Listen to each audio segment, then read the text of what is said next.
Trish, your microphone is on mute. I hope you can hear me. No one can hear you.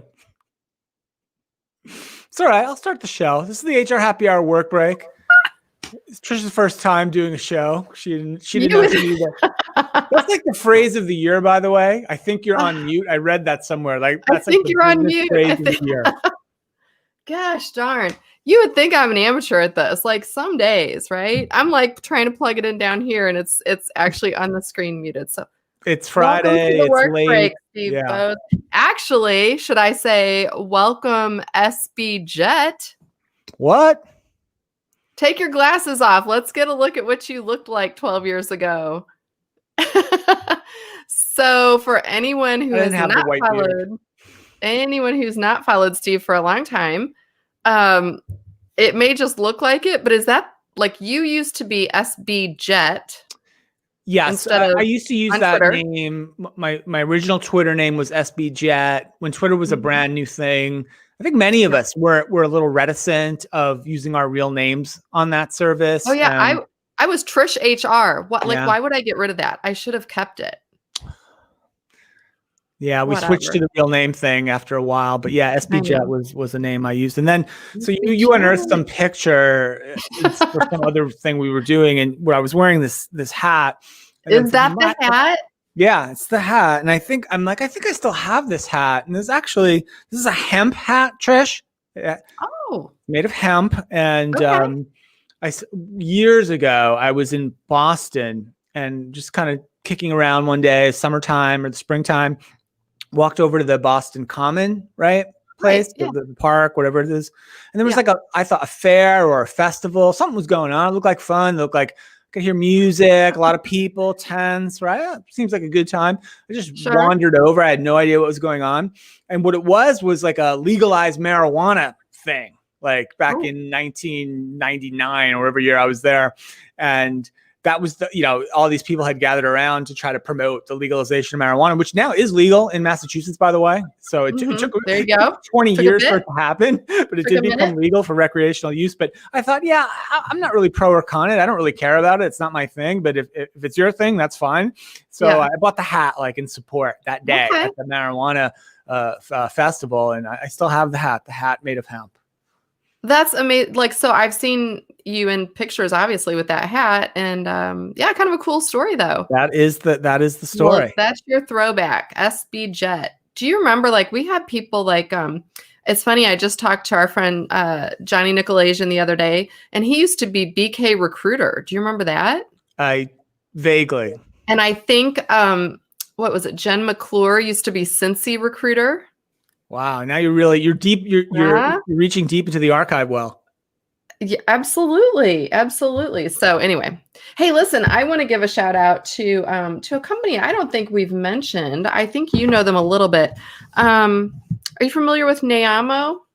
Neeyamo, right? So it's funny. It's not that I've had a bad day. It's just been a busy day. It's been a busy day with work. And then I've been running errands, bank, bills. If I go to the dry cleaner and the bank in the same day, Trish, I want to take a nap after that. I know. I'm exhausted. I got out Christmas cards this year. I haven't done that in years. So anyway, I come home. I'm all exhausted. I'm like, oh, I need a break now. I need to take the work break, right? But there's a box on my doorstep, and I have Godiva chocolate. Wow, shout it out there. Yeah. So anyway, thank you, Neeyamo, for that. And also, for anyone who's interested, they are a global payroll provider. They do a good job. They partner and integrate well with all other systems, and they are also human resource outsourcing globally. Cool. So if you need to get in touch with them, they are at neeyamo.com. So I got on my doorstep today, Trish, was a sought after pair of 30-pound dumbbells, which I was after for a while. You've been winning those. Yeah. I got them. Yeah. I'm my dumbbell Have you collection. Lifted them? What's that? Have you lifted them? I did. I enjoyed lifting them, and then I put them back down after I was done.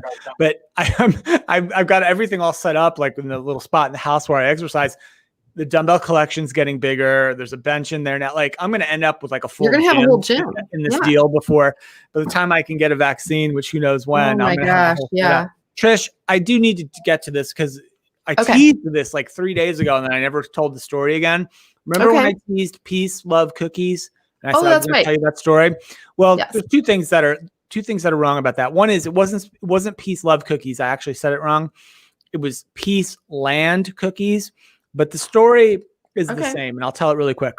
Okay. So there's Peoria, Illinois. Trish, how far is that Oh, from that's where near you live? me. Close. That's Okay. actually really close. Maybe an Peoria, hour. Illinois, an artist in that area is contacted by a man who owns a building, like an industrial building, brick building, like a warehousey kind of building, pretty big building. Right.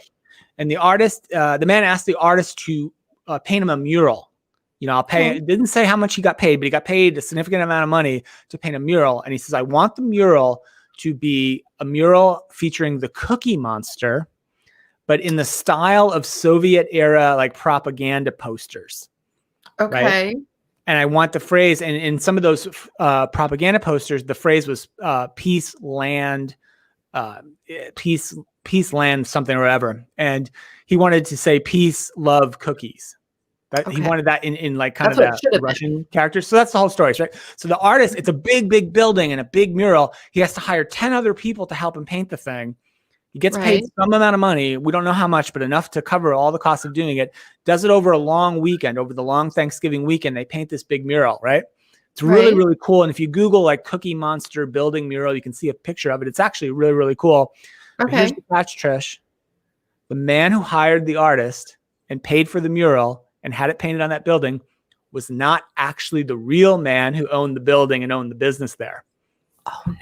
So the real guy shows up, gets wind of this or sees it or somebody tells him. He shows up and it's like, what the heck? Who painted my building? Has the whole thing painted over like in white.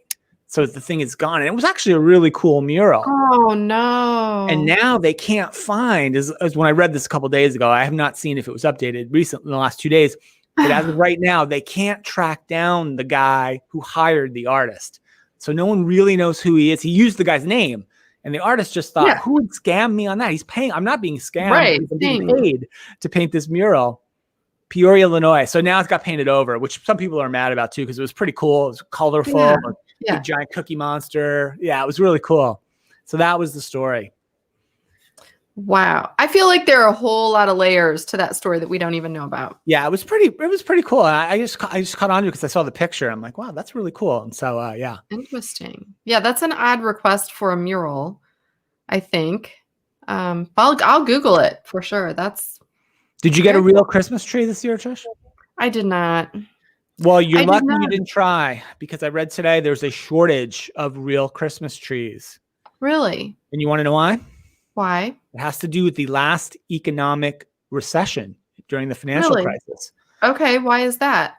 Because it takes about 8 to 12 years for a real Christmas tree to be ready to cut and put in your house.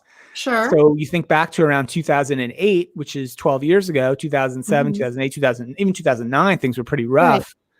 There was at that time, the Christmas tree growers, like 10 years before that, had planted way too many trees. So when the economic recession hit, there was way too many trees on the market. And times were really tough, so no one was buying them anyway. Like people were cutting way back. So many people were out of work back then, as they are now. Right.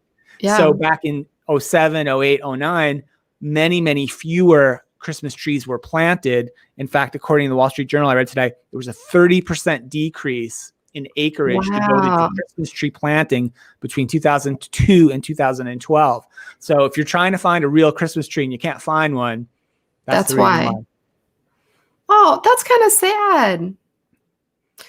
You would think, though, that people who grow Christmas trees would be a little smarter, right, about how these things work and plan accordingly. Think about that kind of a business, Trish. If you were in Christmas trees, or I really heard a really interesting podcast about bourbon companies that make aged bourbon. I guess you could say that for any product that's aged a long time, like wine or cheese or anything.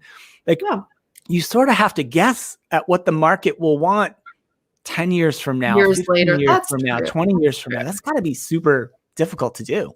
Yeah, that's true. I don't know. I always feel guilty. There is a Christmas tree lot kind of like on the way to my house, and they have trees, real trees. But do you ever like drive by something like that like Christmas Eve, or I'm like this with pumpkins. Like if I drive by the night before Halloween, there's like the few that are just left, and they, everybody's picked all the good ones, and these are kind of I always want to go like buy all those trees just to like let them have Christmas somewhere, but I don't. It's like the Charlie Brown tree, right? It just needed a little bit of love. I actually, at a place that I don't live at any longer, I did plant Christmas trees. I planted about 6 of them. I did. I wonder how they turned out, because I'm thinking back to what year I would have planted them. Yeah, you know what? Honestly, they're probably about right. Like right now. Yeah. Someone else is probably enjoying them. Hopefully they grew.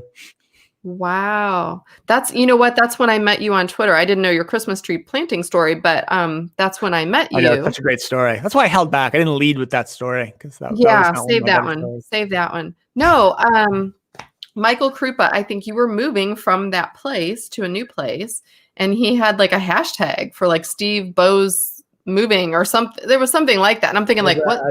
Who cares? Who's this guy moving? What's his story? So it's boring.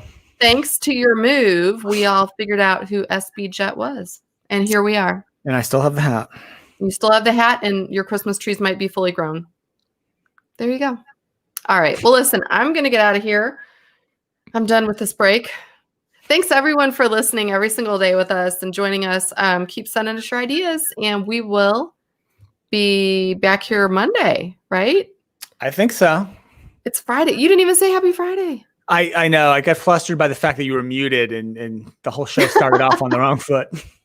Yeah, that's the wrong way to start a talk show, isn't it? I'll do better next week, guys. It's Friday. I'm going to eat some chocolate. I'll feel better. Yeah, there you go. That sounds good. All right. Talk to everyone on Monday. Bye, everyone.